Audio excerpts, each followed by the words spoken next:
Hello friend, स्वागत है आप सभी का हमारे इस यूट्यूब चैनल मेजर टारगेट पर। तो दोस्तों, आज की इस वीडियो में हम लोग 10th क्लास फाइनल एग्जाम 2022 के लिए सोशल साइंस का फाइनल मैट्रिक बोर्ड परीक्षा में पूछे जाने वाले सभी वीवीआई ऑब्जर्व क्वेश्चंस को देखेंगे। और दोस्तों, यहाँ पे जो हम लोग 50 अति महत्वपूर्ण वस्तुनिष्ठ प्रश्न को सिलेक्ट किए हैं ना, सभी प्रश्न बहुत इंपॉर्टेंट है। इस वीडियो को अगर शुरू से लेकर आखिरी तक देख लेते हैं तो सामाजिक विज्ञान के दिन सामाजिक विज्ञान में आपसे एक भी प्रश्न नहीं छूटेगा, ये मेरा गारंटी है। तो फ्रेंड, फटाफट से वीडियो को लाइक जरूर कर लीजिएगा। और सभी प्रश्न आपका एनसीईआरटी के न्यू पैटर्न पर आधारित है। और जो यहाँ पे 50 वस्तुनिष्ठ ऑब्जर्व क्वेश्चन को सिलेक्ट किए हैं ना, ये 50% में से अगर आपको जो भी प्रश्न अगर याद ना हो ना, तो प्लीज दोस्तों उस प्रश्न को अपने नोटबुक में नोट कर लीजिएगा और उसे आप लोग जरूर याद कर लीजिएगा। तो फटाफट से वीडियो को लाइक जरूर कर लीजिएगा। तो आइए शुरू करते हैं यहाँ पे आज के पहले नंबर प्रश्न से, जो कि बहुत इंपॉर्टेंट है।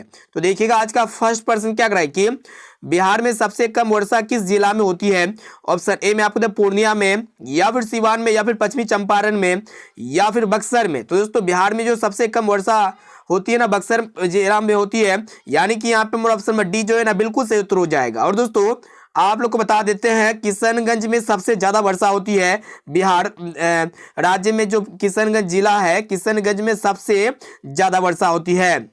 अब चलिए फ्रेंड, देखते हैं यहाँ पे 2 नंबर प्रश्न, जो कि बहुत इंपॉर्टेंट है। तो देखिएगा, क्वेश्चन से एक रहा है कि बिहार संपन्न है। ऑप्शन ए में आपका दिया खनिजों में, या फिर उद्योग में, या फिर कृषि में, और ऑप्शन डी में आपका दिया पशुपालन में। तो दोस्तों, बिहार जो है ना कृषि में संपन्न है। यानी कि यहाँ पे हमारा ऑप्शन नंबर सी जो है ना, बिल्कुल सही उत्तर हो जाएगा। अब आइए फ्रेंड, देखते हैं यहाँ पे तीसरा प्रश्न को देखिएगा क्या कराए कि राज्य की कितनी प्रतिशत जनसंख्या कृषि कार्य में लगी हुई है। बहुत ही महत्वपूर्ण है। ऑप्शन ए में आपका दिया हुआ 80%, या फिर 75%, या फिर 65%, या फिर 86%। तो दोस्तों, बिहार राज्य की जो है ना 75% जनसंख्या कृषि में लगी हुई है। यानी कि यहाँ पे हमारा ऑप्शन नंबर बी जो है ना, बिल्कुल सही उत्तर हो जाएगा। अब चलिए फ्रेंड, देखते हैं यहाँ पे अगला प्रश्न, जो कि बहुत इंपॉर्टेंट है कि बिहार में कितने प्रतिशत क्षेत्र में खेती की जाती है। ऑप्शन ए में आपको 50%, या फिर 60%, या फिर 80%, या फिर 36.5%। तो दोस्तों, आप सबको बता देते हैं बिहार में जो ना 60% क्षेत्रों में खेती की जाती है। यानी कि यहाँ पे मेरा ऑप्शन नंबर बी जो है ना, बिल्कुल सही उत्तर हो जाएगा। और दोस्तों, एक प्रश्न ये भी पूछे जाते हैं कि बिहार में सबसे ज्यादा कौन सी मिट्टी पाई जाती है। तो दोस्तों, बिहार में जो सर्वाधिक मिट्टी पाई जाती है ना, जलोढ़ मिट्टी पाई जाती है।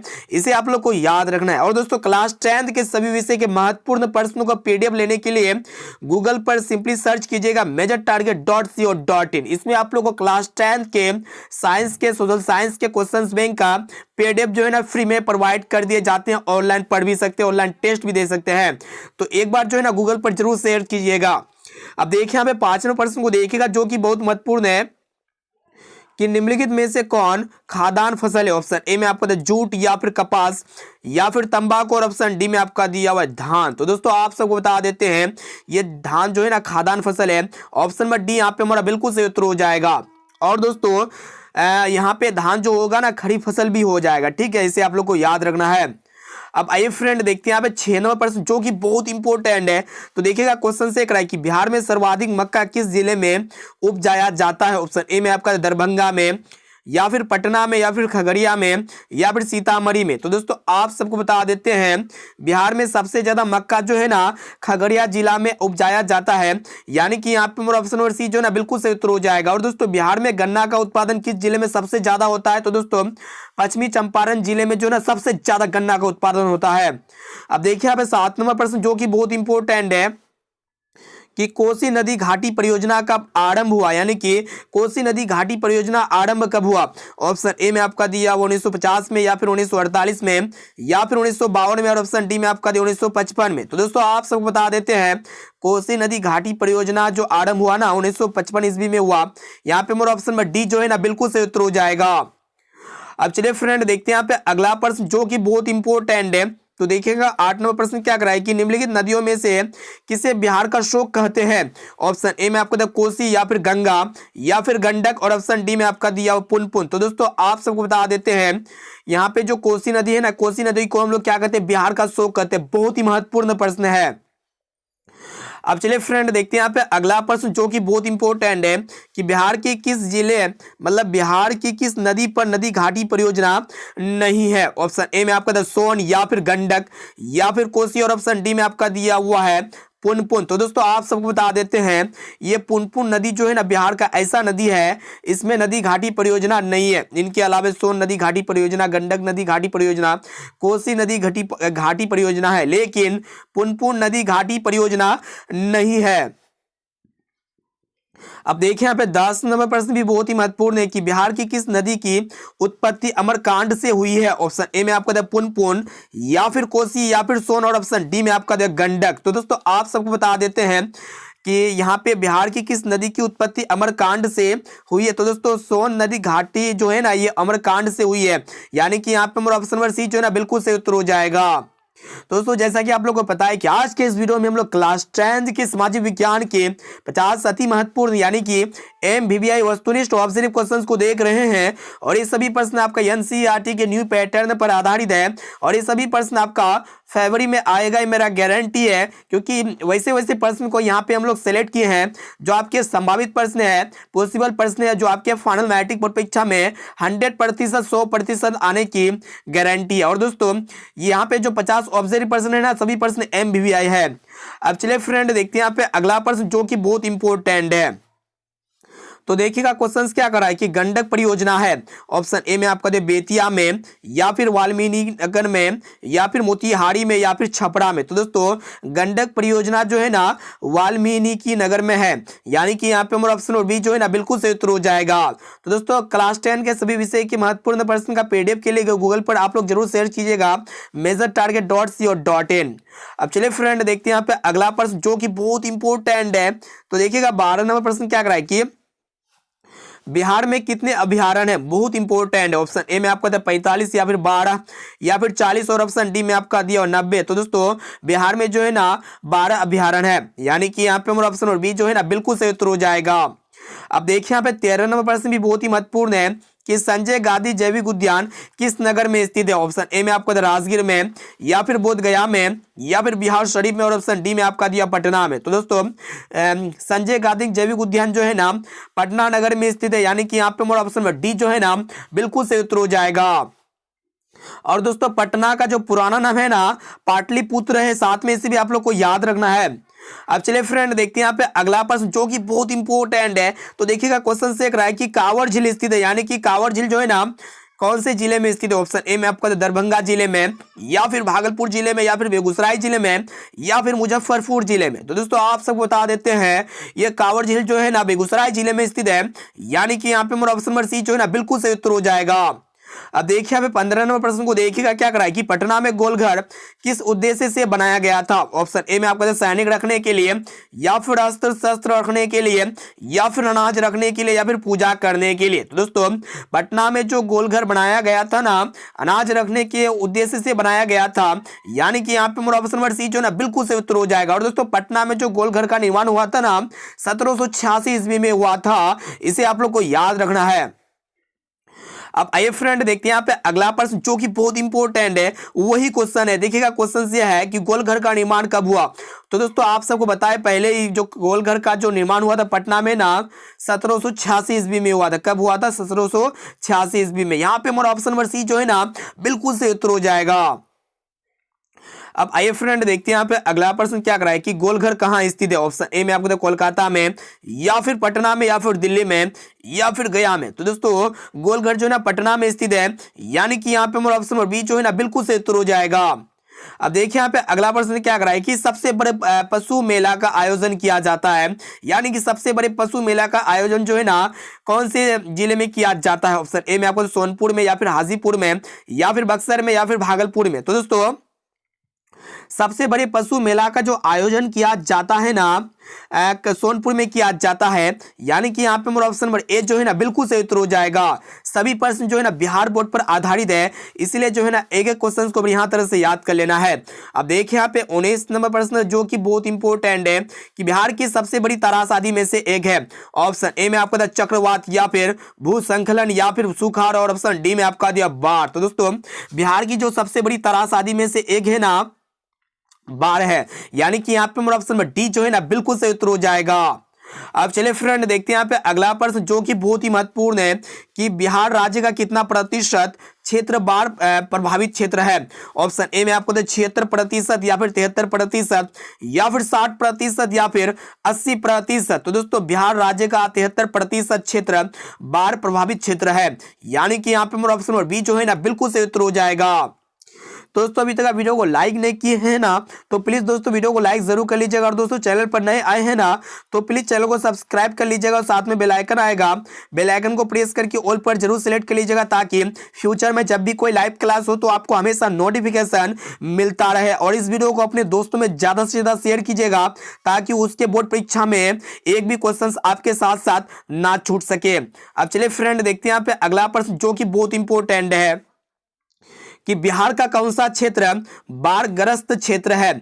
ऑप्शन ए में आपका पूर्वी बिहार या फिर पश्चिमी बिहार या फिर दक्षिणी बिहार या फिर उत्तरी बिहार। तो दोस्तों बिहार का उत्तरी बिहार क्षेत्र जो है ना बाढ़ग्रस्त क्षेत्र है, यानी कि यहाँ पे मेरा ऑप्शन नंबर डी जो है ना बिल्कुल सही उत्तर हो जाएगा।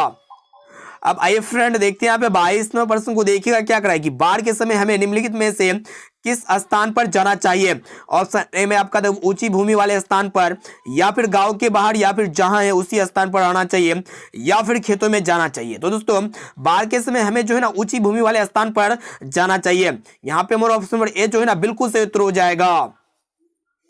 अब चलिए फ्रेंड देखते हैं यहाँ पे अगला प्रश्न जो कि बहुत इंपॉर्टेंट है। तो देखिएगा 23वां प्रश्न क्या करा कि महासागर की तली में होने वाले कंपन को किस नाम से जानते हैं। ऑप्शन ए में आपका सुनामी, या फिर चक्रवात, या फिर भूकंप, या फिर ज्वालामुखी। तो दोस्तों महासागर की तली में जो होने वाले कंपन होता है ना, उसी को हम लोग किसके नाम से जानते हैं, बहुत इंपॉर्टेंट है। महासागर की अगर तली पे कोई भी कंपन होगा तो हम समझ जाएंगे कि वो जो है ना सुनामी है, यानी कि यहाँ पे हमारा ऑप्शन नंबर ए जो है ना बिल्कुल सही उत्तर हो जाएगा। अब आइए फ्रेंड देखते हैं यहाँ पे अगला प्रश्न जो कि बहुत इंपॉर्टेंट है। तो देखिएगा क्वेश्चन से कि सुनामी किस प्रकार की आपदा है। ऑप्शन ए में आपका वायुमंडलीय, या फिर जलीय, या फिर मानवकृत, या फिर प्राकृतिक। तो दोस्तों सुनामी जो है ना यह प्राकृतिक आपदा है, यानी कि यहाँ पे हमारा ऑप्शन नंबर डी जो है ना बिल्कुल सही उत्तर हो जाएगा। अब आइए फ्रेंड देखते हैं यहाँ पे 25वें प्रश्न को देखिएगा क्या कराए कि सुनामी कहाँ आती है। ऑप्शन ए में आपका स्थल में, या फिर समुद्र में, या फिर आसमान में, या फिर इनमें से कोई नहीं। तो दोस्तों सुनामी जो है ना समुद्र में आती है, यानी कि यहाँ पे हमारा ऑप्शन नंबर बी जो है ना बिल्कुल सही उत्तर हो जाएगा।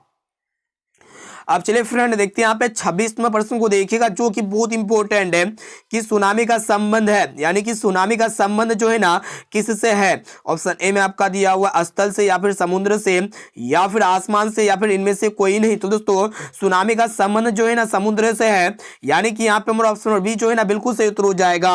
और दोस्तों क्लास 10 के सभी विषय के महत्वपूर्ण प्रश्न का पीडीएफ लेने चाहते हैं तो गूगल पर सिंपली सर्च कीजिएगा measuretarget.co.in। अब चलिए फ्रेंड देखते हैं यहाँ पे अगला प्रश्न जो कि बहुत इंपॉर्टेंट है कि सुनामी का प्रमुख कारण है। ऑप्शन ए में आपका समुद्र में भूकंप का आना, या फिर द्वीप में पर भूकंप का आना, या फिर स्थलीय क्षेत्र पर भूकंप का आना, या फिर इनमें से कोई नहीं। तो दोस्तों सुनामी का जो प्रमुख और मेन कारण जो होता है ना समुद्र में भूकंप का आना होता है, यानी कि यहाँ पे हमारा ऑप्शन नंबर ए जो है ना बिल्कुल सही उत्तर हो जाएगा। अब देखिए यहाँ पे अगला प्रश्न जो कि बहुत इंपॉर्टेंट है। तो देखिएगा क्या करा कि श्वेत क्रांति का संबंध अर्थव्यवस्था के किस क्षेत्र से है। ऑप्शन ए में आपका प्राथमिक क्षेत्र से, या फिर द्वितीय क्षेत्र से, या फिर तृतीय क्षेत्र से, या फिर इनमें से कोई नहीं। तो दोस्तों श्वेत क्रांति का जो संबंध है ना ये आपका प्राथमिक क्षेत्र से है, यानी कि यहाँ पे हमारा ऑप्शन नंबर ए जो है ना बिल्कुल सही उत्तर हो जाएगा। बहुत ही महत्वपूर्ण प्रश्न है। और दोस्तों प्राथमिक क्षेत्र को जो है ना कृषि क्षेत्र भी कहा जाता है। अब देखिए यहाँ पे अगला प्रश्न क्या कराए कि भारत का कौन सा आर्थिक क्षेत्र सबसे बड़ा है। ऑप्शन ए में आपका प्राथमिक, या फिर द्वितीयक, या फिर तृतीयक, और ऑप्शन डी में आपका इनमें से कोई नहीं। तो दोस्तों भारत का जो तृतीय क्षेत्र है जिसको हम लोग सेवा क्षेत्र कहते हैं, ये सेवा क्षेत्र जो होता है ना सबसे बड़ा क्षेत्र होता है, इसे आप लोग को याद रखना है। अब चलिए फ्रेंड देखते हैं यहाँ पे अगला प्रश्न जो कि बहुत इंपॉर्टेंट है। तो देखिएगा 30वां प्रश्न क्या कराए कि किस क्षेत्र को द्वितीय क्षेत्र कहा जाता है। ऑप्शन ए में आपका सेवा क्षेत्र को, या फिर कृषि क्षेत्र को, या फिर उद्योग क्षेत्र को, या फिर इनमें से कोई नहीं। तो दोस्तों आप सबको पता होगा जो उद्योग क्षेत्र होता है ना, उद्योग क्षेत्र को हम लोग सेवा क्षेत्र कहते हैं, और प्राथमिक क्षेत्र को कृषि क्षेत्र कहते हैं, और दोस्तों तृतीय क्षेत्र को सेवा क्षेत्र कहते हैं। इसे आप लोग को याद रखना है।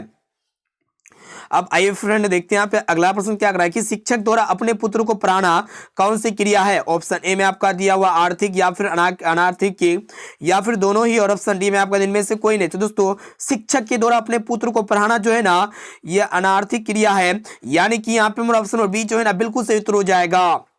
तो दोस्तों अभी तक आप वीडियो को लाइक नहीं किए हैं ना तो प्लीज दोस्तों वीडियो को फटाफट से लाइक कर दीजिएगा, और दोस्तों चैनल पर नए आए हैं ना तो प्लीज फटाफट से चैनल को सब्सक्राइब जरूर कर लीजिएगा, और साथ में बेल आइकन आएगा, बेल आइकन को प्रेस करके ऑल पर जरूर सेलेक्ट कर लीजिएगा।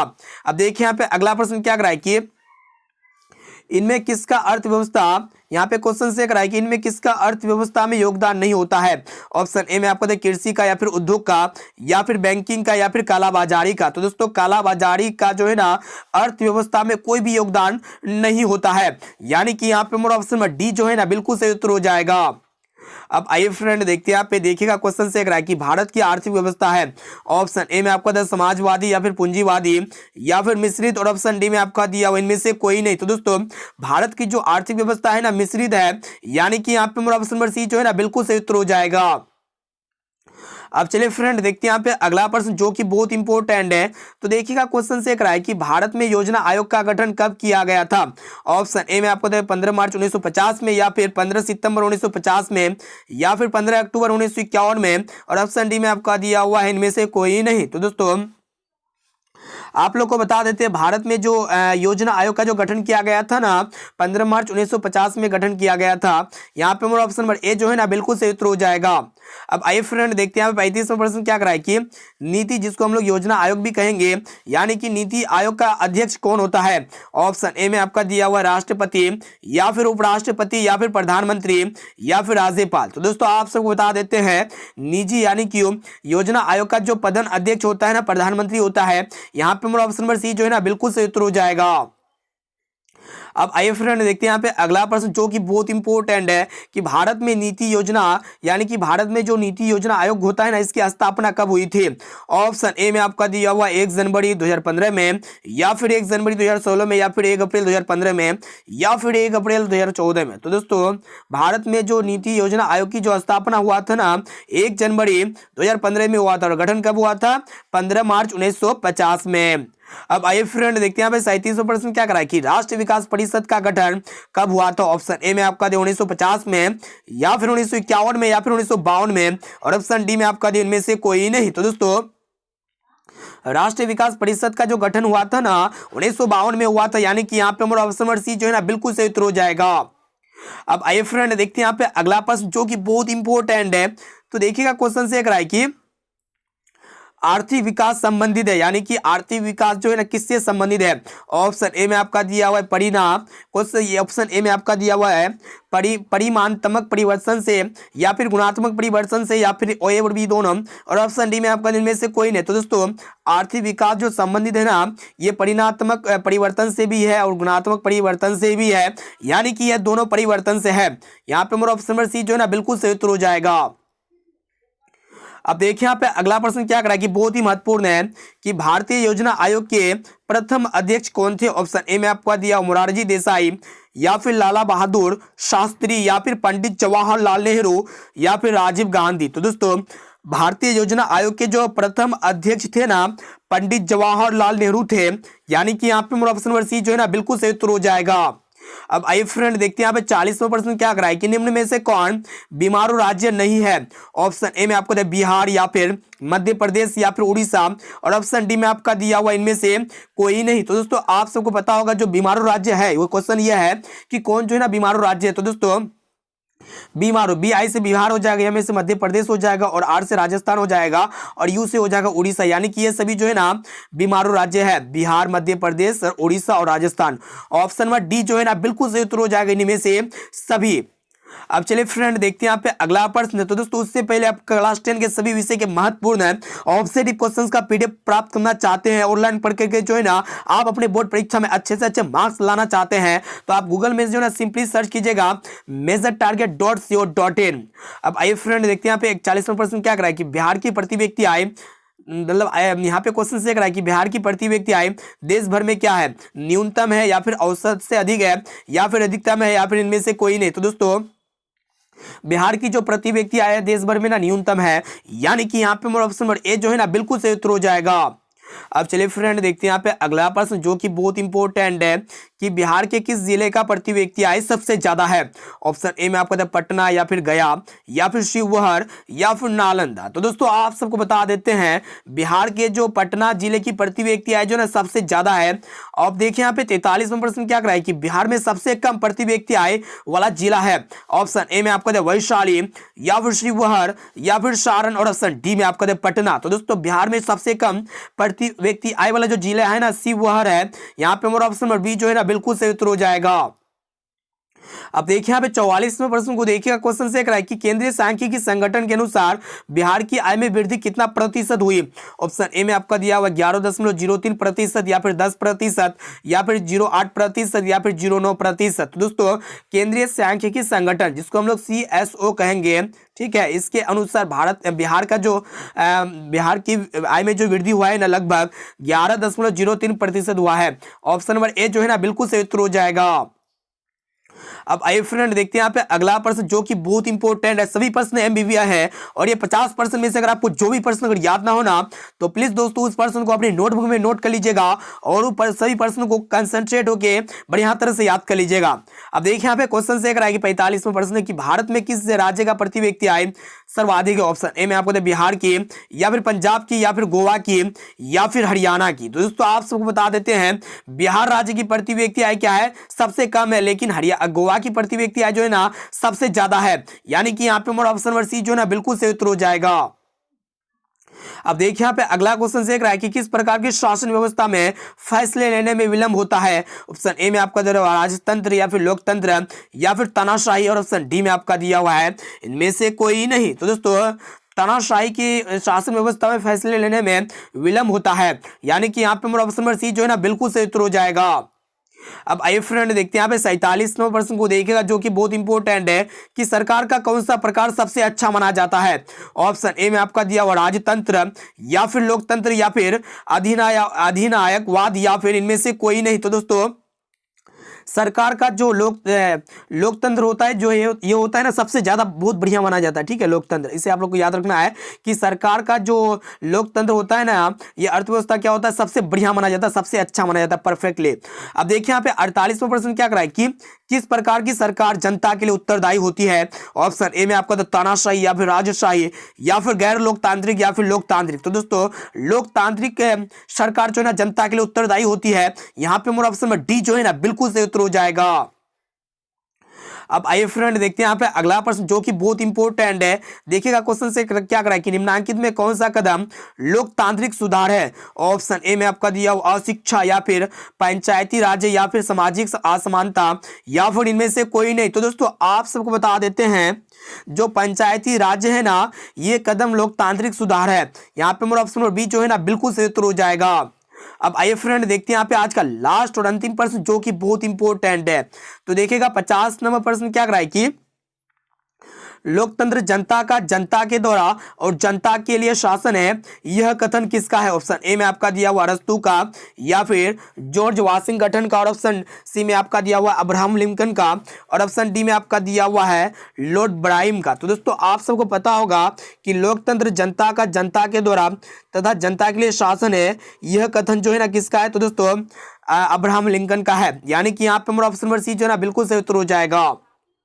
दोस्तों आज की इस वीडियो में हम लोग फाइनली जो है ना क्लास 10 के सोशल साइंस में हम लोग 50 MBBI बिहार बोर्ड के लिए मोस्ट इंपोर्टेंट ऑब्जेक्टिव क्वेश्चंस को देख चुके हैं, और ये सभी प्रश्न वायरल ऑब्जेक्टिव का क्वेश्चन था BBI क्वेश्चंस के साथ साथ, क्योंकि ये सभी प्रश्न जो है ना आपके सामाजिक विज्ञान के दिन जो एग्जाम होगा ना सभी प्रश्न आपके फाइनल मैट्रिक बोर्ड परीक्षा में 100% देखने को मिल सकता है। और दोस्तों ये 50% में से अगर आपको जो भी प्रश्न अगर याद ना हो ना तो प्लीज दोस्तों उस प्रश्न को अपने नोटबुक में नोट कर लीजिएगा, और उस प्रश्न को अपने नोटबुक में नोट करके फटाफट से याद कर लीजिएगा। और लास्ट में आप लोग हमें कमेंट करके बताइए कि 50% में से पहले से आप लोग को कितना प्रश्न का सही और सटीक आंसर याद था। इसका जवाब जो है ना आप लोग इसी वीडियो में हमें फटाफट से कमेंट करके जरूर बताइएगा। अब आइए फ्रेंड देखते हैं यहाँ पे आज का SW क्वेश्चन यहाँ पे तो सेलेक्ट नहीं किए हैं, फिर भी जो है ना हम आप लोग को SW क्वेश्चन देते हैं कि दास कैपिटल की रचना किसने की। ठीक है, दास कैपिटल की जो रचना की थी ना, किसने की थी वही आप लोग को बताना है। दास कैपिटल की रचना किसने की थी, आप लोग को ऑप्शन देते हैं। ठीक है, बहुत ही महत्वपूर्ण प्रश्न है और बहुत बार पूछा जा चुका है। दास कैपिटल की रचना किसने की थी? ऑप्शन ए में आपका रहेगा एंजल्स। ऑप्शन ए में क्या रहेगा? एंजल्स रहेगा। ठीक है, एंजल्स। और ऑप्शन बी में आपका रहेगा दोस्तिवस्की। क्या रहेगा? दोस्तिवस्की रहेगा। ठीक है, दोस्तिवस्की। और आपका ऑप्शन बी में रहेगा, ऑप्शन सी में रहेगा दोस्तिवस्की। ठीक है, ऑप्शन सी में आपका रहेगा टोल्स्टॉय। क्या रहेगा? Tolstoy, Tolstoy. और ऑप्शन डी में आपका रहेगा कार्ल मार्क्स। तो इसका राइट आंसर क्या होगा इसी वीडियो में फटाफट से में कमेंट करके जरूर बताइएगा। दास कैपिटल की रचना किसने की थी? एंजल्स ने, या फिर दोस्तिवस्की ने, या फिर टोल्स्टॉय ने, या फिर कार्ल मार्क्स ने? फटाफट से इसका जवाब आप लोग इसी वीडियो में कमेंट करके हमें जरूर बताइएगा।